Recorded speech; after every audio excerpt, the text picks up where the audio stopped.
Pride Month, we take a look back at the first transgender woman to defend her identity in court. As Tracy Leah reports, she was a well-known hostess along our coast. People who still remember her. 97-year-old Margaret Tatum met her on a bus. I'm sitting on the bus saying, who is that woman? Who is that woman?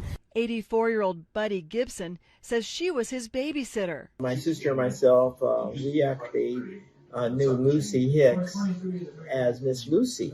She babysitted us when we were like probably 7 and 8. His family cooked for Miss Lucy's Oxnard parties.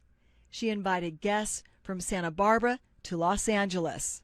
But she would always come in and actually see how our welfare was by bringing us little snacks and make sure we had toys. They bragged about knowing Lucy because she was flamboyant. Author and historian Jeffrey Malhart remembers his family and rancher John McGrath talking about the 6-foot African-American who babysat for prominent farming families too. They respected her because she was a good cook, but she'd also go out there and participate with the kids.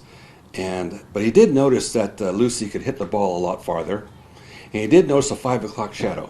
She served award-winning desserts. The earliest reference I can find is 1923, and that's when she won first place for a fruit cake in the Ventura County Fair. Her Elite Cafe business card advertised fried chicken and barbecue, and for a quarter century, she gave back. I mean, she gave back to the Baptist Church. She gave back to the Boy Scouts. She gave back to the Red Cross. She even bought $50,000 worth of war bonds. $50,000 would be $1 million today. But her wealth wasn't from cooking or caretaking. She earned money as a bootlegger with a speakeasy and is the owner and operator of a busy brothel made up of cottages along the 600 block of South B Street. Gibson remembers napping on military duffel bags in her home where she kept her cash. As I got older, I understood we were sleeping on Navy duffel bags full of money. I remember when she was picked up and taken to jail. She was arrested quite a few times, mostly during Prohibition for bootlegging. During one run-in with the law, banker Charles Donlin bailed her out. Charles Donlin was the one that got her out of jail one time because he had a big dinner party and he needed her to go ahead and cook for it. But when local sailors contracted venereal disease, they blamed their companions in Hicks' house of ill repute. Dr. Hilary Mangan checked everyone despite Lucy Hicks' protests. And that's when Lucy was checked out by this Dr. Magnan and found out that she was a he. And in my mind, I said, she looks more like a man than a woman. Critics soon called her the Madame who was a man and a female impersonator. In hopes of making a film about her, Shane Davis learned Lucy was born Tobias Lawson in Waddy, Kentucky in 1886 and not 1901 as she had claimed. She may have been intersex. When she was 3 years old, her mother took her to a doctor. He said that she was more female than male. Her first marriage to Clarence Hicks fell apart on their honeymoon. She said no one objected to her second marriage to Corporal Reuben Anderson, a white military policeman. She went to prison for a year because of falsifying a federal document.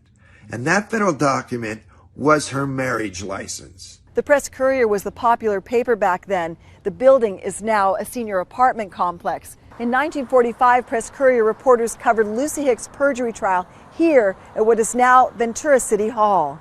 She is considered the first transgender person to fight for her rights in court, saying, "I defy any doctor in the world to prove that I am not a woman.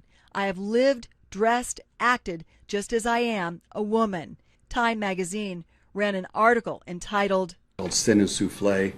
They also refer to her abilities to cook and then some. The publicity drew the attention of the Army that accused her of fraud for receiving her husband's military allotment checks. Instead of just probation, she served time. Afterwards, a judge ordered her to wear men's clothing and banned her from Oxnard. And that ruined her life, and she could not come back to Oxnard.